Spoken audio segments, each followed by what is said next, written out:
On the morning of April 26, 2003, the desert southwest of Utah felt like another planet. Bluejohn Canyon cut a thin scar through the San Rafael Desert, where walls of Navajo sandstone rose straight upward and narrowed until a person could touch both sides at once. The canyon floor carried traces of flash floods long past, pebbles polished smooth by water that no longer ran. Overhead, the ribbon of sky glowed in that unmistakable desert blue, and heat shimmered even in early spring. Aron Ralston parked his truck near Horseshoe Canyon, unloaded his mountain bike, and pedaled the last miles of rough road that ended at the head of Bluejohn. He had planned a day circuit, descend the slot, rappel through its steepest drop, and follow the sandy wash back to his bicycle. For him, it was not a reckless choice but a routine outing, one more notch in a life defined by self-reliance and movement through wild spaces. He had left no note because he expected to return by evening. He moved confidently through the upper slot, alternating between narrow chimneys where the stone pressed against his shoulders and open chambers where sunlight found him again. Every step was deliberate. Years of climbing had taught him to read rock like a language, where to place weight, when to trust friction, and how to test each anchor before committing. When he reached a 3-meter drop blocked by a jammed chockstone, he paused.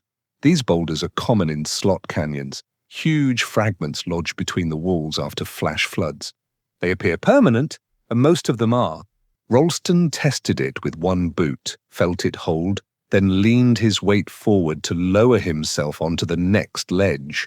The boulder shifted. It happened with the speed of instinct, but the sound of inevitability. The stone rolled, bounced once against the wall, and caught his right wrist between the rock and the canyon wall.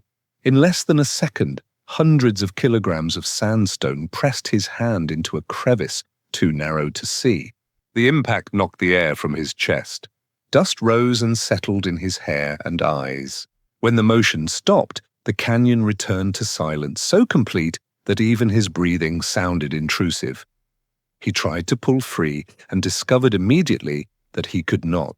The rock had wedged itself into a perfect trap, its weight spread between two canyon walls that acted like a vice.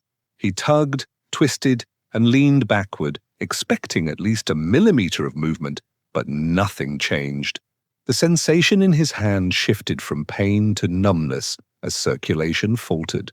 He pushed again, harder this time, and felt skin tear beneath the pressure. Still, nothing moved. Ralston forced himself to stop.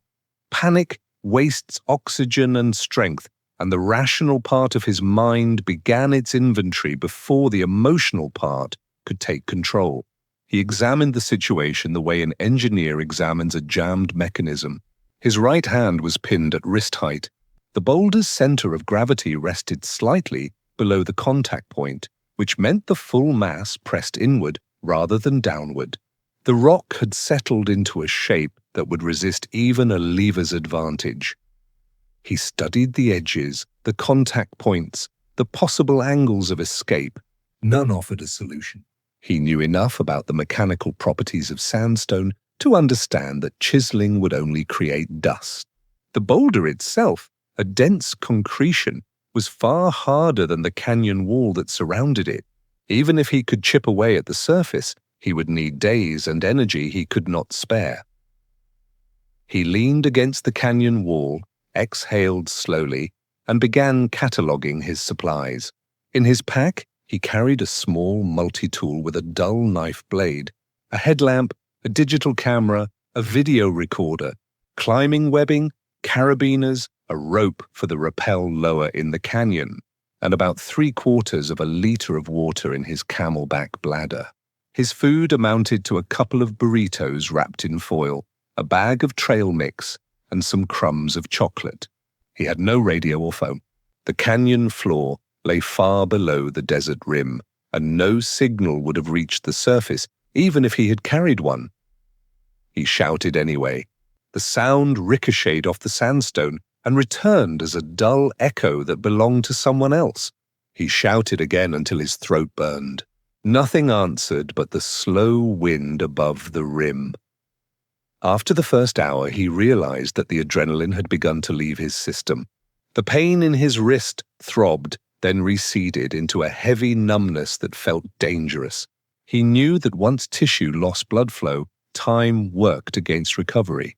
He used a piece of fabric torn from his pack to cushion the trapped hand against the stone, hoping to limit additional abrasion.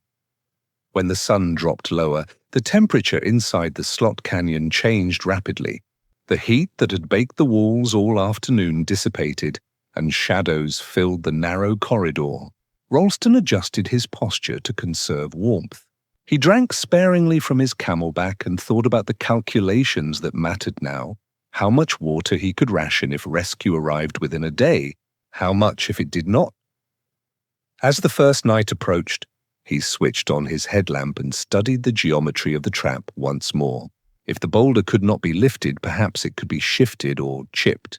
He tried using the knife blade to scrape a small cavity behind his wrist, but the metal dulled immediately. He tried tying a loop of webbing around the rock and pulling upward using his legs as counterweight. The strap creaked, but the boulder did not yield. Every method returned the same result: zero measurable movement. He began to understand that the canyon had changed from a place of exploration into a sealed room. Its walls, which had guided his descent, now defined his confinement. He thought about the people who might notice his absence, friends in Aspen who expected him at work in 2 days, his mother in Denver who would not hear from him until the weekend, and the wilderness rangers who would never think to search this isolated slot. He calculated that it could take a week before anyone realized he was missing, and several days beyond that before a search party reached this part of the desert. The air cooled further. He used his pack and rope bag as insulation around his torso and tried to sleep upright. The canyon gave him nothing to rest on, only the rough wall behind his back and the unyielding boulder in front of him. He closed his eyes and listened to the faint wind above the rim, imagining the vast desert beyond, miles of empty rock that could hide a single human problem forever. At midnight, he woke shivering and tightened his jacket around his chest.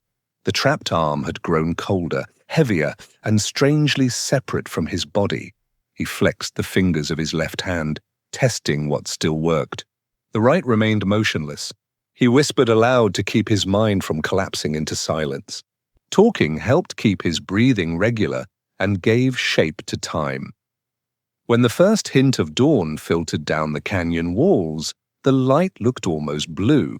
He realized that he had survived the first night but had no plan for the day ahead. He examined the boulder again and recognized that it would not move without a change in strategy or in physics. For the first time, he considered the possibility that the solution might require something unthinkable. He pushed the thought aside. For now, he would keep working, measuring, and conserving what resources he had. The desert above remained indifferent. The canyon waited, and Aron Ralston stood in a silence broken only by his own breathing. He was 27 years old, trapped by an 800-pound boulder in a crack of sandstone less than a meter wide, entirely alone and already beginning to understand that survival would depend not on strength, but on imagination. To understand why Aron Ralston ended up alone in that canyon, you have to understand how his life had taken shape long before that spring. He was born in 1975 in Marion, Ohio, and grew up mostly in suburban Denver, where the Rocky Mountains always stood on the western horizon. His parents encouraged curiosity, but they also taught self-reliance, and he learned early that the natural world rewarded both preparation and courage. As a teenager, he was drawn to mathematics, machines and music with equal intensity, and when he chose to study mechanical engineering at Carnegie Mellon University, it seemed like the natural progression of a mind that liked puzzles with definite answers.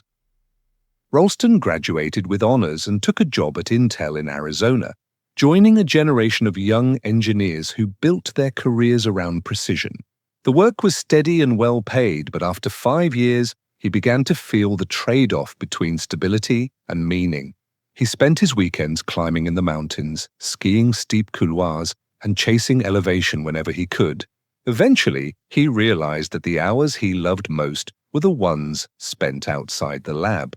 In 2002, he quit the job and moved to Aspen, Colorado to make the mountains his central project rather than a hobby squeezed between workdays. He was not a reckless climber. He was known among his friends for being meticulous with gear and deliberate in planning. The only area where his judgment wavered was solitude.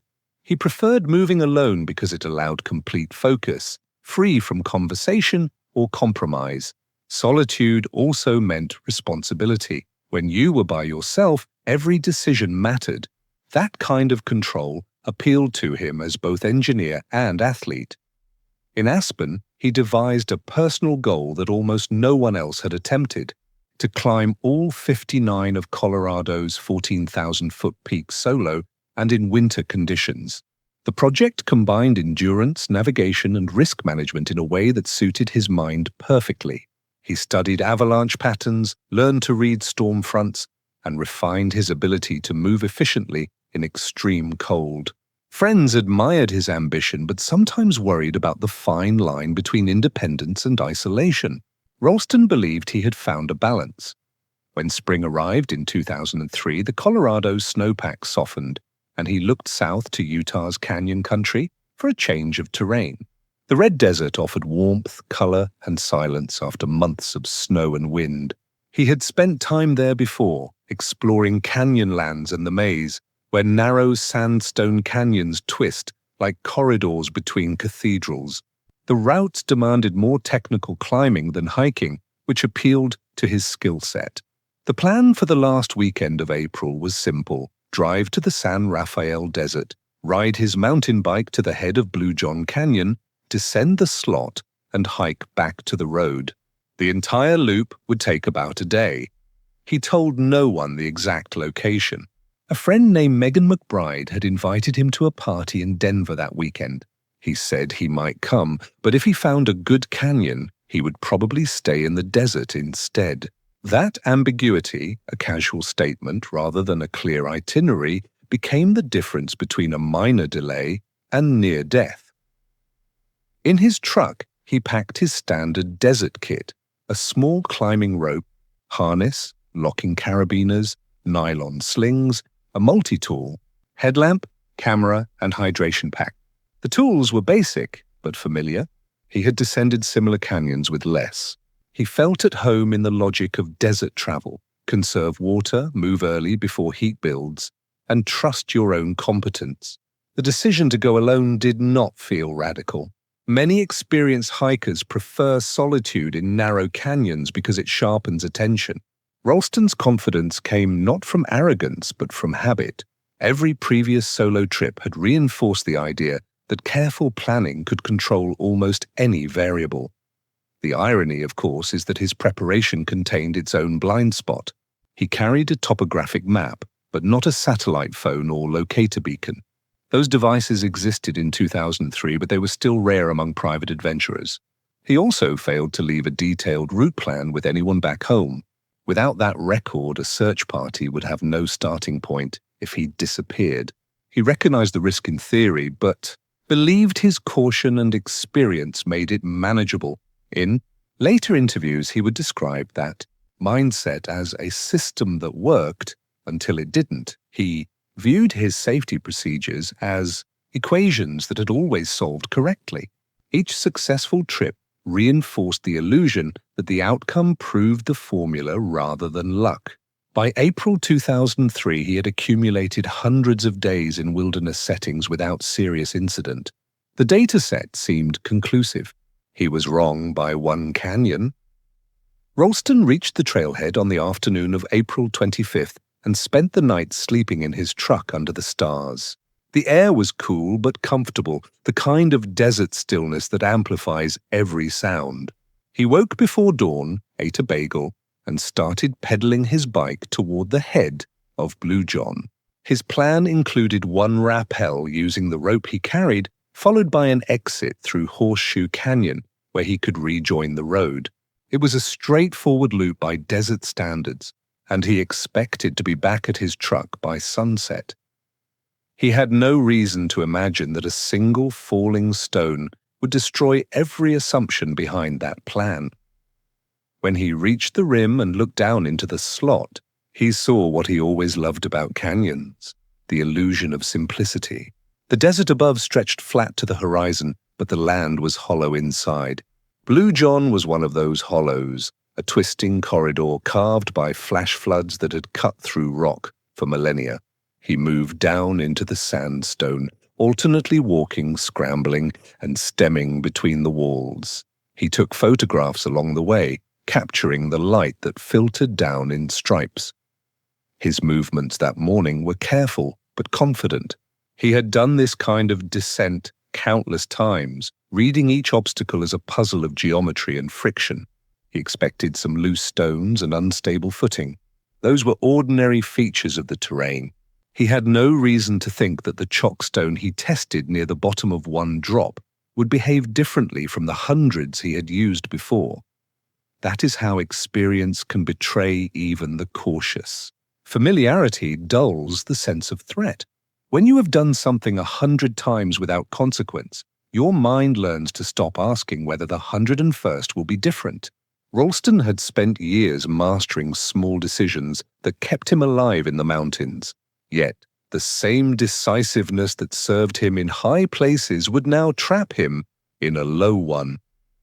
In the canyon that morning, he was not reckless. He was simply alone, moving through a landscape that punished small misjudgments absolutely. He wore the same confident smile that appears in his photographs from the days before the accident, an expression that says the world is manageable if you understand its rules. Within hours, those rules would change, and the very independence that had defined his life would become the thing that nearly ended it. When the boulder pinned his arm later that day, it was not just a random accident. It was the physical consequence of every assumption he had ever made about control, preparation, and the limits of human endurance. That was the paradox he would face in the days ahead. He had built a life on self-sufficiency, and now he would survive only by confronting its cost. In the first hour after the rock pinned his arm, Aron Ralston's thoughts moved faster than his body. He shifted between disbelief and problem-solving, the way an engineer tries to troubleshoot a machine that has suddenly stopped working. The problem was that the machine was himself. His right hand was caught in a space so tight that even light could not reach it. The boulder that trapped him weighed an estimated 800 pounds, nearly as much as a small car, and the pressure on his wrist was constant, without any sign of give or vibration. At first, he believed that with enough leverage, he could move it. He tested every direction, pushing, pulling, twisting his body to use gravity in his favor. He tried bracing his feet against one canyon wall and pressing with both legs, hoping to create the kind of torque that might shift the stone by a fraction of an inch. The boulder did not move. When he released pressure, it settled further, grinding against the canyon wall in a way that told him the friction forces were now locked. Ralston paused to breathe. The canyon magnified each exhalation into a low echo that returned seconds later. It reminded him of the physics lectures he had loved in college, when equations on a whiteboard described how forces balance and cancel. Now he was the variable. The boulder and the wall formed a closed system, and his arm was caught between them as the weakest component. He removed his backpack and searched for anything that might function as a tool. His multi-tool contained a dull knife, a set of pliers, and a short file. He tried using the file to grind at the rock around his wrist, but the sandstone turned to dust too slowly to matter. He placed one carabiner under the edge of the boulder and pulled upward, attempting to wedge it. The metal bent before the rock budged. He tied a loop of webbing around the stone and pulled with his legs in a makeshift pulley system. The friction of nylon against rock produced smoke, but the stone stayed in place. Within the first few hours, he realized the immovable nature of his situation. The mass of the boulder was greater than he could manipulate with human strength. Its shape and the narrowness of the canyon meant that even if he had a lever, there was nowhere to position it. The rock was trapped between two vertical walls, wedged in a perfect balance that no human hand could undo. He looked upward, tracing the narrow slit of sky that marked the canyon's top. He shouted again, this time with full force, calling out for anyone who might be hiking nearby. The sound echoed upward and disappeared into air so still that even the echoes felt reluctant to return. As the afternoon sun shifted, the light inside the canyon changed color. Gold became amber, and then shadow filled the space. He could feel the temperature dropping. In the desert, warmth is temporary and darkness comes with cold precision. He checked his watch, 6 p.m. He had been trapped for nearly 7 hours. He knew that the first night would be critical. The desert could drop below freezing, and he had no sleeping bag or shelter. He decided to stay standing, leaning slightly against the canyon wall to keep circulation moving through his legs. Every few minutes he flexed his free hand, rolled his shoulders, and breathed deliberately. His trapped hand, though, was losing sensation. It no longer responded to his attempts to move it. Ralston sipped from his camelback and measured the water that remained. Less than a liter. He calculated that at minimal activity, he could survive 3 days if he rationed every drop. That estimate did not account for the dry air or the heat that would return with daylight. His food was minimal but sufficient for 2 days if he ate sparingly. He knew the body could function without food longer than without water, so he limited himself to small bites of trail mix and 1 burrito that night. He used his camera to document the situation. The first recordings were factual: location, time, conditions, and a short description of how the accident happened. He spoke in the calm voice of a man writing a report for future reference. Later, when he realized that no one might ever hear it, the tone changed. The recordings became messages to his parents, his sister, and friends who might find them someday. He apologized for not telling anyone where he was going. He said that if rescue did not come, at least they would know what had happened. He carved his initials, AR, into the canyon wall with his knife and added the date.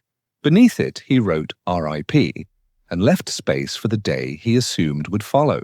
The act was not theatrical but practical. He understood that in the desert, bodies are rarely recovered quickly, and he wanted to leave information for whoever came after. By midnight, the canyon temperature had dropped near freezing. He wrapped himself in his rope and backpack for insulation. His headlamp provided dim light as he examined the boulder again, searching for microfractures or possible pivot points. He traced his fingers along the rough edge of the rock and felt the vibration of his own heartbeat through the contact point. It reminded him of the time he had helped design vibration sensors for industrial machinery, devices that could detect minute shifts invisible to the eye. He wished for one now, anything that could reveal whether the rock moved at all under his weight. But it did not. It was perfectly static. The human body does not adapt well to stillness. After hours of standing, his legs cramped and his back ached from leaning against the wall. He tried to change position, but the boulder dictated his posture. He slept in brief intervals, no more than a few minutes at a time, waking from dreams of movement that ended with the same reality. His arms still pinned, the canyon unchanged. When morning light returned, it illuminated the canyon walls in thin vertical bands. The temperature rose quickly and he felt the warmth spread through his skin. He examined his trapped hand. The fingers were swollen and dark, the color of blood deprived of oxygen. He pressed against the wrist to test for circulation and found none. The skin above the constriction looked healthy, below it lifeless. He recognized the early stages of necrosis. He attempted again to move the rock. Using his dull knife, he chipped at the surface of the boulder for hours, creating a shallow depression no deeper than a coin's thickness.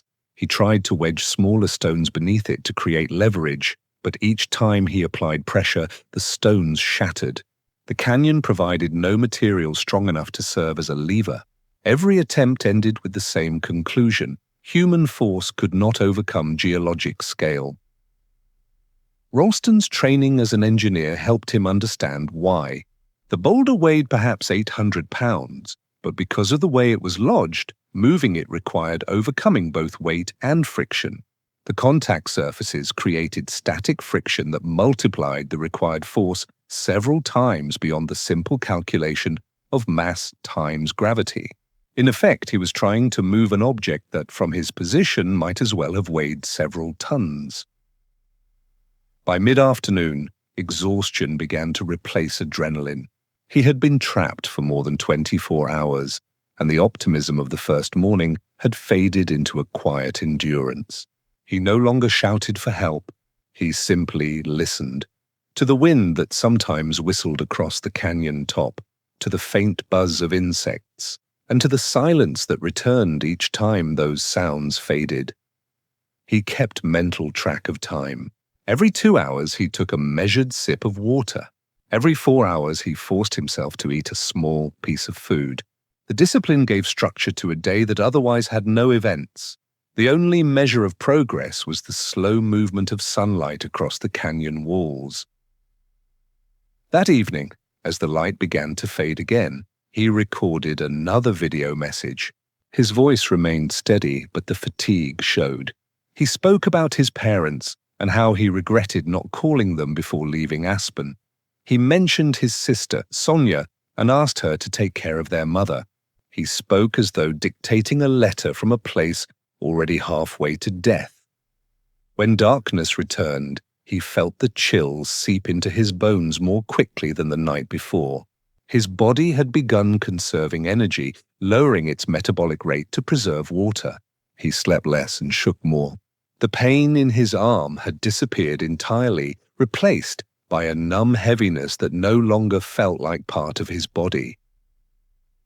By dawn of the second day, he understood that the problem had changed. The question was no longer how to move the boulder, but how to survive while it remained unmoved. He began to think about the limits of endurance, how long the human body could function without water, how fast dehydration would affect his reasoning, and what strategies might extend the timeline. He knew that in a desert environment, the average person could survive roughly 3 days without water. He decided to stretch that as far as possible. He also knew that search parties, if they came, might take another week to reach this canyon. The mathematics of survival had shifted against him. In that silence, surrounded by walls of stone that would not yield, Aron Ralston began to realize that survival would depend on something other than strength or tools. It would depend on his ability to accept that the situation was impossible and then find a way through it anyway. By the morning of the second day, Aron Ralston's world had narrowed to a wedge of sunlight that moved slowly down the canyon wall and then disappeared. That sunlight became his clock. When it reached the boulder, he knew it was midday. When it climbed the opposite wall and faded, he knew another day had passed. Everything else, the hour, the date, the sense of sequence, began to dissolve. His water supply was down to half a liter, and he had already reduced his intake to mouthfuls measured by instinct rather than volume. The act of drinking felt both necessary and guilty. Each sip extended his life but also consumed what little life he had left to extend. He had eaten the second burrito and rationed the trail mix to single pieces of nut and raisin per hour. He calculated calories the way an accountant tallies debt, knowing that every subtraction could not be replaced. By afternoon, his energy began to fade. He alternated between bursts of activity and long stretches of stillness. Each movement drained him faster than it helped. He tried again to move the rock by twisting his body, using his legs as leverage. He managed to shift his torso enough to feel his trapped arm move slightly, but the change produced no freedom. The boulder had settled even deeper, compressing tissue that was already dying. He looked at his fingers. They had swollen to twice their normal size, turning purple and waxy.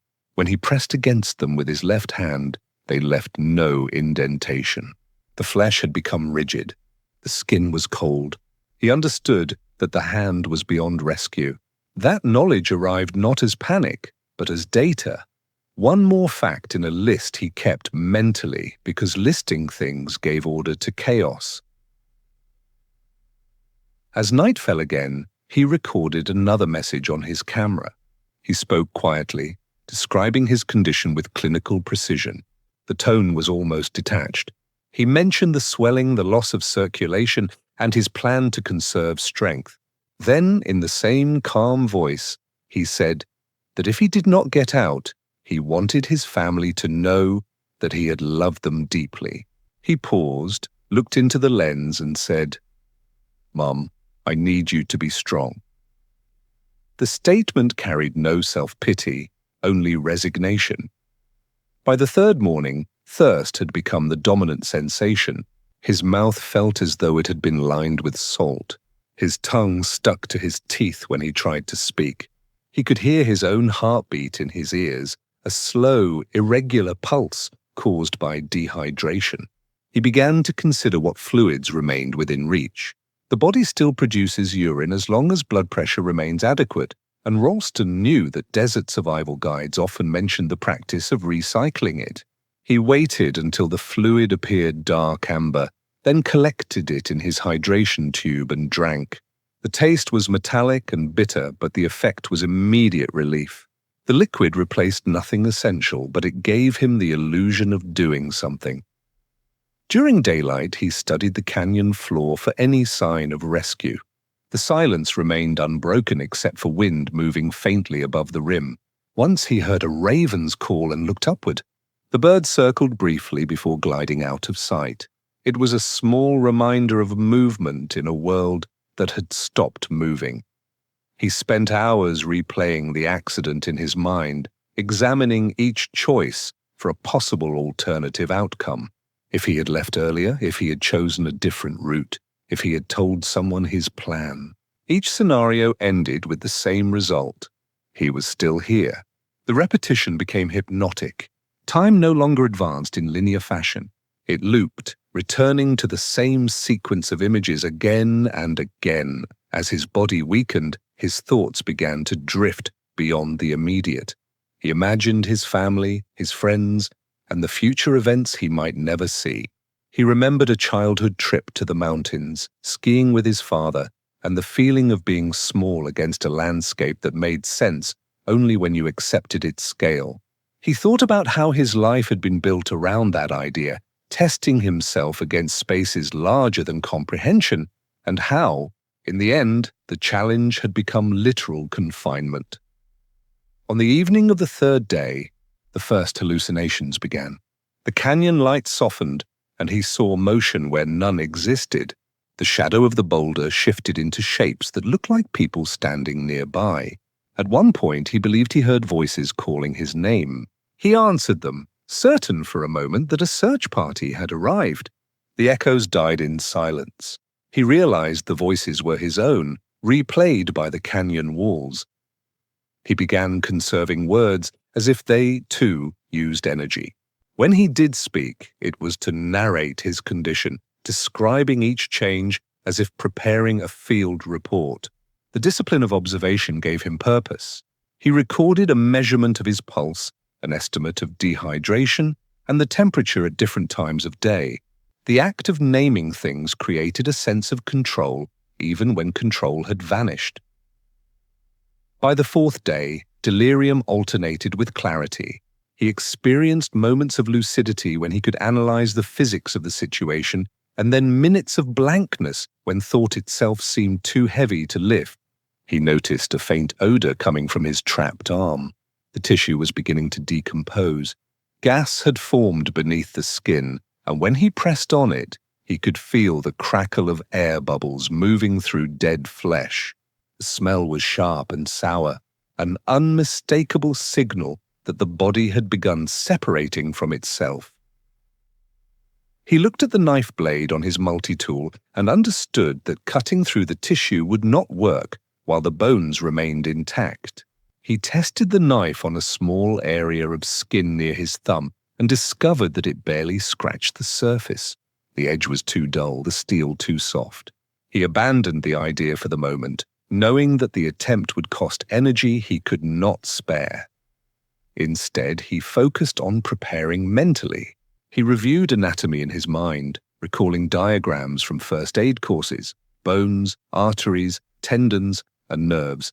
He imagined where each lay within his wrist and how they might be separated if necessary. It was not morbid curiosity, but methodical rehearsal. If he could not move the rock, then the only variable left was himself. That night, he dreamed vividly. In the dream, he stood in a living room filled with sunlight, holding a small child. The child looked up and smiled. Ralston recognized the face without knowing how, his own future child perhaps, or the symbol of life continuing beyond this canyon. The dream carried warmth that lingered after he woke. It felt more real than the canyon itself. He took it as a message not mystical but psychological, a fragment of will rising from somewhere his conscious mind could no longer reach. When he woke, the light above the canyon had turned white with midday glare. He could feel his heartbeat slowing, his mind moving through thoughts with the sluggish rhythm of dehydration. He examined his arm again. The skin had begun to peel in places, revealing muscle that no longer looked alive. The swelling had spread to the elbow. He realized that soon infection would reach the rest of his body. He recorded another message that afternoon. His voice was softer now, almost a whisper. He said that if anyone found this recording, they should tell his parents he loved them, and that he had not suffered as much as they might imagine. He told them he had accepted his fate. But inside that acceptance, another idea had begun forming, one that he did not speak aloud because it was still only half real. He was beginning to imagine what it might take to leave the canyon without his arm. He tested the concept mechanically. If he could find a way to break the bones, the rest might be possible. He used the dull blade to probe along the forearm, locating where the radius and ulnar met the narrowest part of the trap. He braced his body and applied torque by twisting the arm against the boulder. Pain shot up his shoulder and he stopped. The bones held. He knew they would require more force than he could generate in that position. Still, the attempt changed his perspective. The problem was no longer the boulder, but the biology that kept him attached to it. That evening, as the fourth night approached, the temperature dropped again. He wrapped himself in the rope and leaned against the canyon wall. He had been trapped for more than 90 hours. The air smelled of stone, dust, and decay. He looked at the sky through the narrow opening above and watched the first stars appear. He could identify constellations from his childhood: Orion, the Dipper, the faint glow of Venus near the horizon. The stars had always meant navigation, direction, movement. Now they were simply reminders of how still he had become. He closed his eyes and saw again the image of the child. It was clearer this time, sunlight on hair, a hand reaching for his. He felt a wave of calm rather than fear. He knew that when morning came, he would have to make a decision that would end either his imprisonment or his life. There would be no middle ground. When dawn arrived, the canyon filled with pale light, and Aron Ralston looked at his arm as if seeing it for the first time. The hand that had once built machines, played music, and held climbing ropes was now a dead weight. He understood that to survive, he would have to cut it away. It was not a heroic decision or a moment of inspiration. It was the only option left in a system where every other variable had been tested and failed. He gathered what strength remained and prepared to turn the idea into action. The next hours would demand everything he had ever learned about endurance, focus, and will. The very qualities that had brought him into this canyon, now summoned to carry him out. When the fifth morning arrived, Aron Ralston had been trapped in Bluejohn Canyon for more than 5 days. His body had adapted to the confinement as much as a human body can. His pulse was faint, his breathing shallow, and his skin had taken on the dry, papery texture of dehydration. He knew that the next 24 hours would determine whether he lived or died, not because of external rescue, but because of what he was prepared to do. The decision had formed gradually, shaped by necessity rather than courage. During the night, he had examined the physics of his situation again, and he realized that the pressure of the boulder had already accomplished part of what he could not.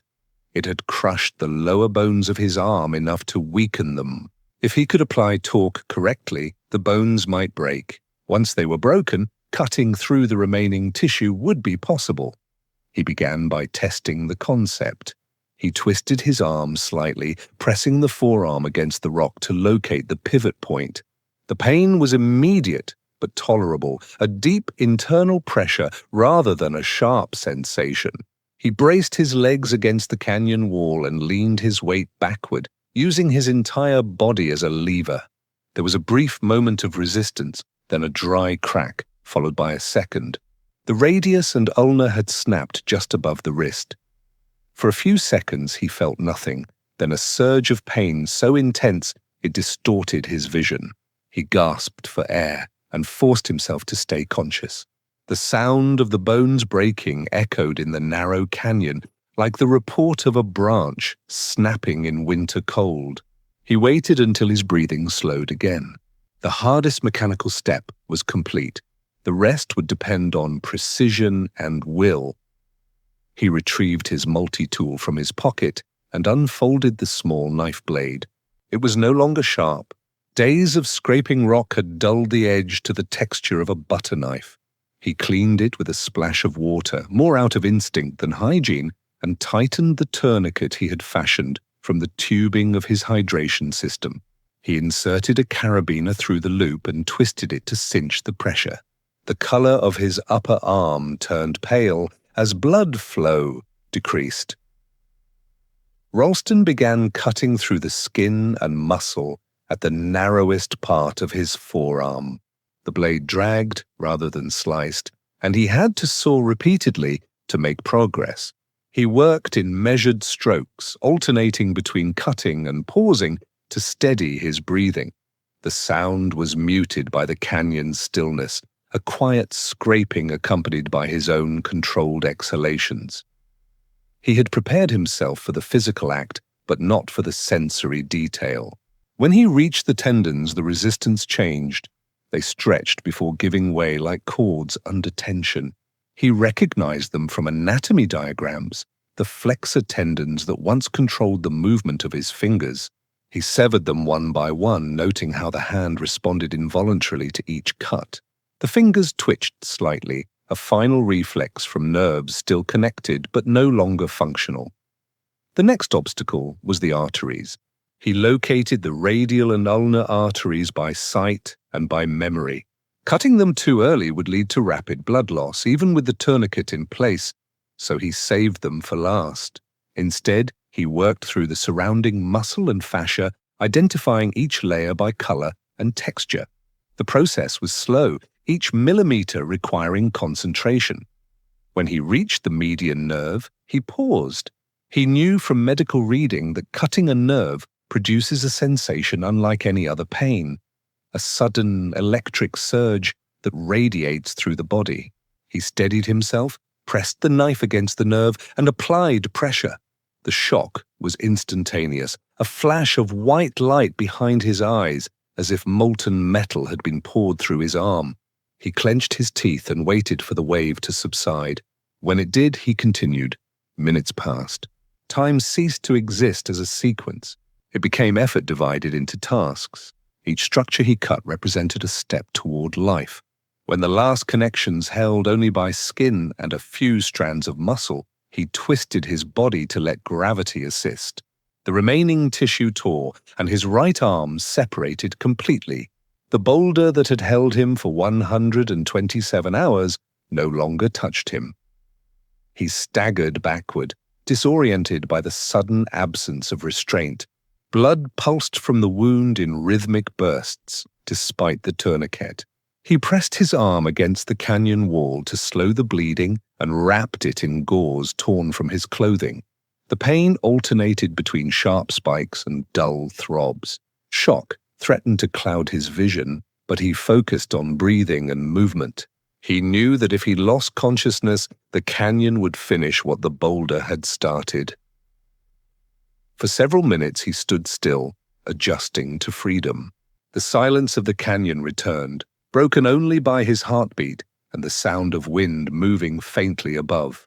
He looked down at the boulder that still held his severed arm. Now lifeless, the fingers curled slightly inward. He felt no revulsion, only disbelief. He whispered aloud, "You're free," not as triumph, but as observation. He rechecked the tourniquet and secured it tighter, using a second loop of webbing. The bleeding slowed to a steady ooze. He drank the last of his water and looked toward the slot's exit, where sunlight painted the sandstone a deep orange. The canyon stretched downward into a series of drops, the largest requiring a rappel of about 65 feet. He knew he would have to descend that with one hand. Before leaving, he used the camera to record one final message at the site. His voice trembled slightly from exhaustion but remained clear. He said that he had freed himself, that he was hiking out, and that if he did not make it, his body would be near the entrance of the canyon. He ended the recording with a simple line. "Thank you to everyone who tried to find me. I'm still here." Then he packed what he could carry in his left hand, the camera, rope, and a small portion of food, and began moving down the canyon. Each step sent shocks of pain through his arm, but the adrenaline kept him upright. He moved slowly, placing his feet carefully on the uneven floor, pausing often to breathe. The canyon that had confined him now seemed vast, every turn a reminder of how far he still had to go. At the top of the final drop, he anchored his rope using a fixed chockstone and tested the weight. Normally, he would have double-checked every knot, but now he worked by instinct and speed. He wrapped the rope around his left arm, controlling friction through his body, and began to descend. The rappel took less than 5 minutes, but felt longer than the days that had come before. Halfway down, the rope burned against his skin, and he nearly lost grip. He forced himself to focus on the mechanics, weight transfer, balance, and breathing. When his feet touched the canyon floor, he collapsed to his knees. He had lost approximately 25% of his blood volume. The tourniquet held, but his pulse felt weak. He tore open a package of medical tape from his first aid kit and reinforced the dressing. The air around him smelled of dust, sweat, and iron. For the first time in nearly 6 days, he felt wind on both sides of his body. He stood unsteadily and looked toward the direction of the exit. It was late morning, and sunlight filled the canyon floor. He knew that if he stopped moving, his body would shut down. The next phase of survival was not mechanical but metabolic. He needed to reach people before infection, blood loss, or dehydration overcame him. The canyon stretched several miles before opening onto the main wash. From there, another 5 miles of desert separated him from the nearest road. Ralston began walking, each step deliberate. The wound throbbed in time with his heartbeat, but he refused to look at it again. He focused instead on the landscape, the color of the rock, the heat of the sun on his face, and the faint sound of wind through crevices. Every sense that had dulled during captivity now returned in sharp clarity. The world felt painfully alive. He spoke aloud as he walked, partly to keep himself conscious and partly to mark distance. "One step," he said, "then another." The voice echoed faintly between canyon walls. It was the same calm tone he had used for years while training in the mountains, the voice that measured pace and kept fear from turning into panic. When he reached the mouth of Bluejohn Canyon, he stopped and turned once more to look behind him. The narrow slot was now only a line of shadow between red walls. Somewhere inside that darkness lay the boulder and the arm that had once been his. He nodded once, a gesture of acknowledgement rather than farewell, and turned back toward the open desert. When Aron Ralston stepped out of Bluejohn Canyon, The desert light hit him with full force.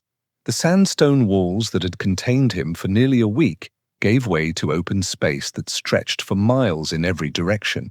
The air shimmered with heat rising from the ground, and the silence of the canyon was replaced by the wider silence of the desert, an absence of sound that felt almost sacred.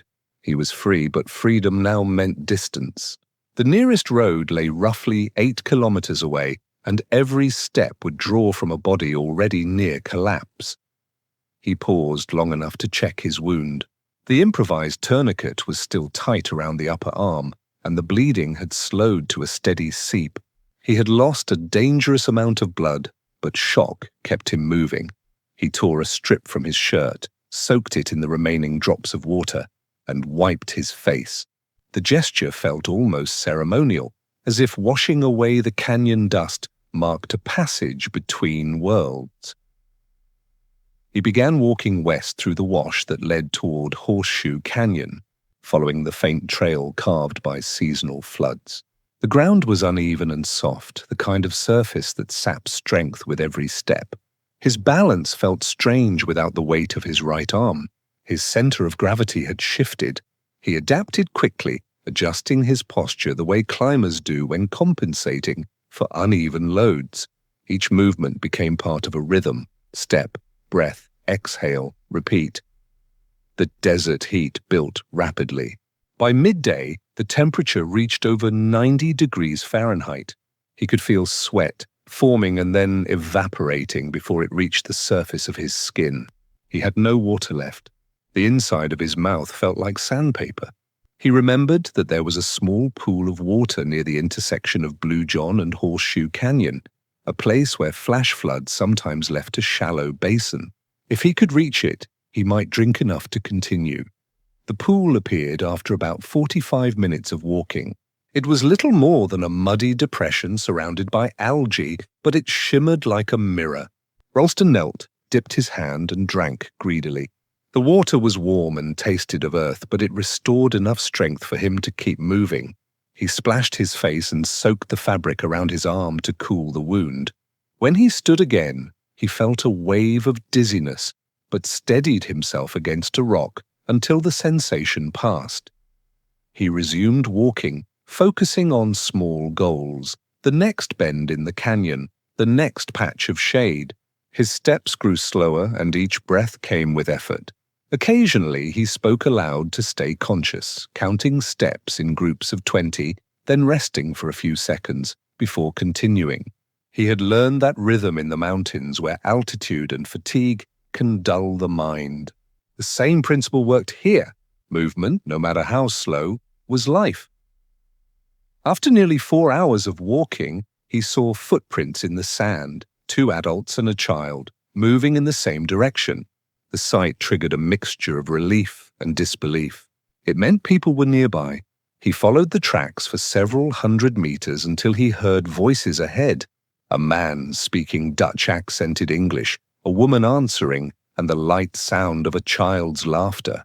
He turned the corner and saw them, a family of 3 hiking along the canyon floor. At first, they did not recognize what they were seeing. The figure that approached them looked more like a ghost than a man. His face was gray from dust and dehydration.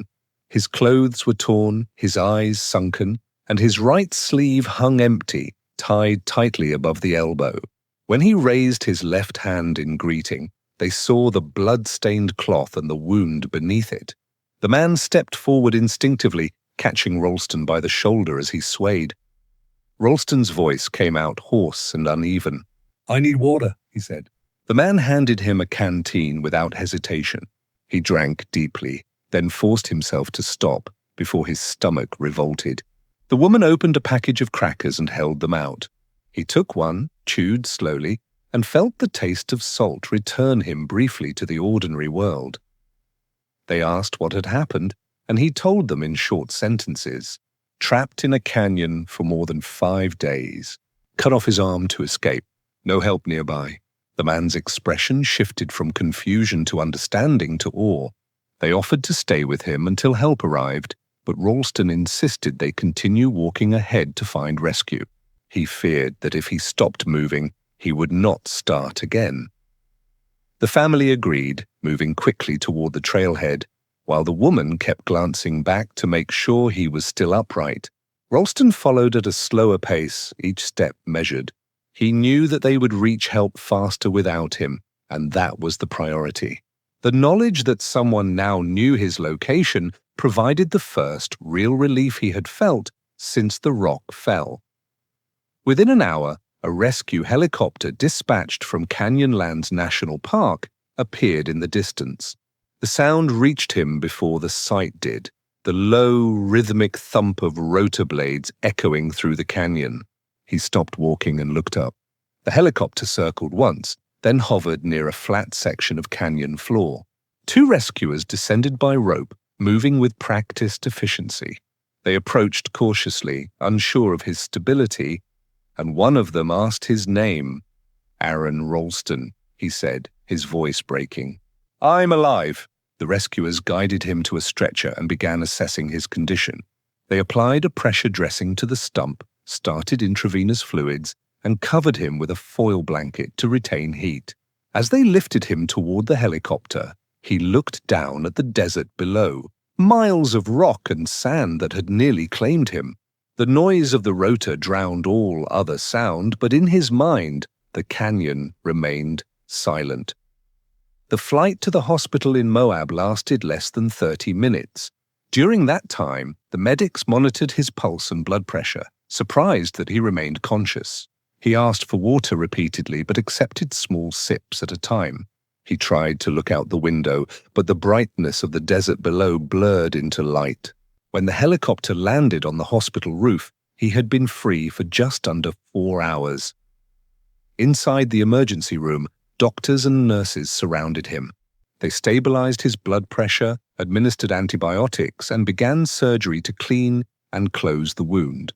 He drifted in and out of awareness, catching fragments of conversation, the words dehydration, blood loss, and infection risk. When he finally slept, it was a deep, dreamless sleep that lasted more than 12 hours. When he woke, his mother was sitting beside the bed. She had flown from Denver the moment she received the call. For a long time, neither spoke. She simply held his remaining hand. The quiet between them carried everything words could not. Later, doctors told him that had he remained trapped even one more day, the infection spreading through his arm would have reached his bloodstream. Death would have followed within 48 hours. He listened without reaction. The numbers no longer meant much. Survival had ceased to be a statistic. It had become a simple fact. He was alive because he had chosen action over waiting. As the days passed, Ralston's body began to recover, but the mental process took longer. In the hospital room, he could still smell the desert dust embedded in his hair, and when he closed his eyes, he saw the canyon's light flicker against the walls. Yet, with each hour, he felt strength return, not only in his body, but in the sense that his life, once paused, was beginning again. When Aron Ralston left the hospital 2 weeks later, his body bore the marks of survival, but not defeat. The doctors had saved the remainder of his arm by preventing infection and rebuilding the tissue around the stump. He learned to tie shoes, dress, and even prepare food using one hand and adaptive tools. Each task that once took seconds now required deliberate effort, but he treated every movement as part of rehabilitation. Precision and patience had kept him alive in the canyon, and the same qualities guided him now. The physical healing was measurable. The psychological recovery was harder to define. He described it later as living with two timelines, the one that continued forward and the one that remained fixed in the canyon. In the quiet moments of recovery, he could still hear the echo of wind against sandstone, the rasp of the dull knife, and the steady rhythm of his own heartbeat as he walked through the desert. Yet what surprised him most was the absence of regret. He never spoke of the experience as tragedy. He saw it as an equation that reached its only possible solution. When he returned to Colorado, The mountains welcomed him with the same indifferent beauty they had always held. Snow covered the upper slopes and spring light glowed through the pines. He began climbing again within months, adapting his technique to the single arm. Friends who joined him on early climbs recalled how he moved slowly but confidently, testing holds, balancing with his legs, and using mechanical advantage wherever possible. It was as if the canyon had not diminished his drive, but refined it. He resumed his personal project, the solo ascents of all Colorado's 14,000-foot peaks.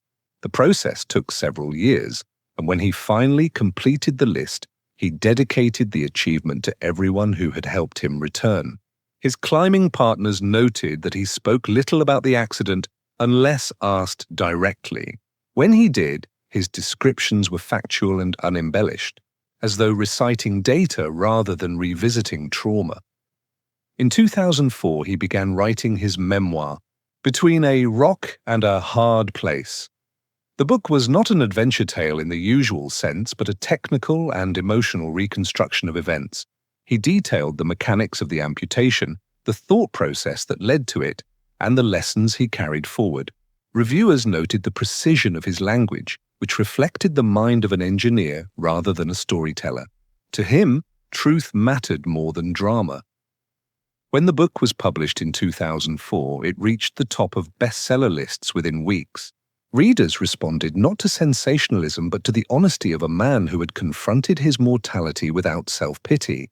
The story drew the attention of filmmakers, and in 2010 the British director Danny Boyle released 127 Hours, with James Franco portraying Ralston. The film remained largely faithful to the real events, capturing both the confinement and the internal transformation. Ralston served as a consultant, ensuring that the portrayal respected fact over fiction. He attended the film's premiere in Toronto. During the scene that depicted the amputation, many audience members turned away or covered their eyes. Ralston watched calmly. He later said that seeing it on screen felt almost separate from himself, as if observing another person solving a problem. The film went on to receive 6 Academy Award nominations. For Ralston, the greatest value of its success was that it introduced millions of viewers to the reality of wilderness risk and the responsibility of preparation. Over the following years, he built a life centered on speaking and teaching. He gave lectures around the world on risk management, decision-making under pressure, and the psychology of endurance. His presentations rarely used the language of motivation. Instead, they focused on planning, self-awareness, and humility in the face of nature's scale. When audiences asked how he endured the pain, he explained that fear and logic could coexist if managed correctly. The human body, he said, follows where the mind leads. In interviews, Ralston often spoke about the paradox of freedom and control. He had sought independence in the wilderness, and the price of that independence had been almost everything. Yet he did not condemn solitude or risk. He viewed them as essential parts of understanding oneself. What changed after Bluejohn Canyon was not his desire for challenge, but his appreciation of interdependence, the network of people and systems that make survival possible. He continued climbing, skiing and exploring, now often with friends or organized groups. In 2009, he became a father, and the image of the child he had seen in his vision during the 5th night of entrapment returned to him in tangible form. Holding his son, he understood that the hallucination had not been fantasy, but a projection of what he still needed to live for. He told interviewers that fatherhood gave new meaning to the word rescue. By 2013, he had completed more than 300 ascents across North America, including peaks in Alaska and the Andes. He also returned to Utah several times, visiting the entrance of Bluejohn Canyon, but never descending into the slot where the accident occurred. He described those visits as acts of acknowledgement, not confrontation. The canyon, he said, remained exactly what it had always been, beautiful, indifferent, and true to its nature. In public conversations, he often emphasized that the boulder was not an enemy, but a teacher. It had forced him to redefine strength not as resistance, but as adaptation. It had stripped away the illusion that control guarantees safety. Survival, he explained, came from acceptance of what cannot be changed and the courage to act on what remains within reach. His story became part of search and rescue training materials, wilderness safety courses, and psychology programs that study decision-making under extreme stress. Experts noted that his case illustrated how cognitive structure can persist under trauma when guided by routine and logic. The same habits that once seemed obsessive, the calculations, lists, and constant self-monitoring, had provided the scaffolding that kept him rational when most people would have succumbed to panic. When asked whether he would change anything, he always answered no. The accident had ended the life he knew, but it had also revealed the one he valued.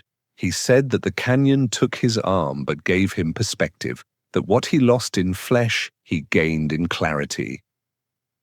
Years later, during an interview for a documentary, he stood again near the mouth of Bluejohn Canyon. The wind moved across the desert, carrying dust that glowed in the evening light. He looked toward the slot where the sun disappeared behind the rock and said quietly, "That place is not where I lost my arm. It's where I stopped taking my life for granted." He turned back toward the horizon, the desert stretching out before him as it had before, and as it always would. His right sleeve was pinned neatly above the elbow, his left hand resting easily at his side. In the fading light, he looked like a man standing not in memory, but in continuation. A reminder that survival is not the end of a story, but the beginning of another.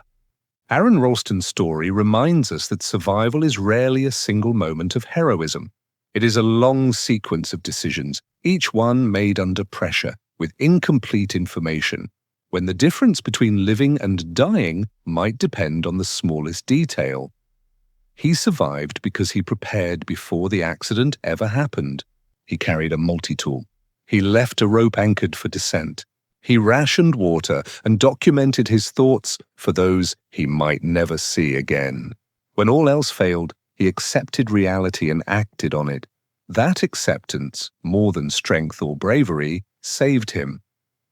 In total, Ralston spent 127 hours trapped in Bluejohn Canyon. He amputated his arm with a dull knife, rappelled down a 65-foot wall using his remaining hand, and hiked more than 5 miles across the desert before finding help. He lived not because he avoided fear, but because he refused to let fear dictate the outcome. Today, he continues to climb mountains, to teach others about wilderness safety, and to share the lessons the canyon carved into his life. His story has become part of outdoor survival training across the world, reminding explorers and everyday people alike that preparation and mindset are not optional. They are the foundation of survival. Every story told here on The Narrow Escape is a reminder of that same truth. Whether trapped in ice, stranded at sea, or facing the limits of the human body, survival is the same equation repeated in different forms. What you have, what you can do, and what you are willing to endure. If this story held your attention, if it made you imagine how you might respond when everything depends on a single decision, then subscribe to The Narrow Escape. Like the video, share it with someone who believes they would never face such a choice, and let them see how ordinary people find extraordinary strength when they must.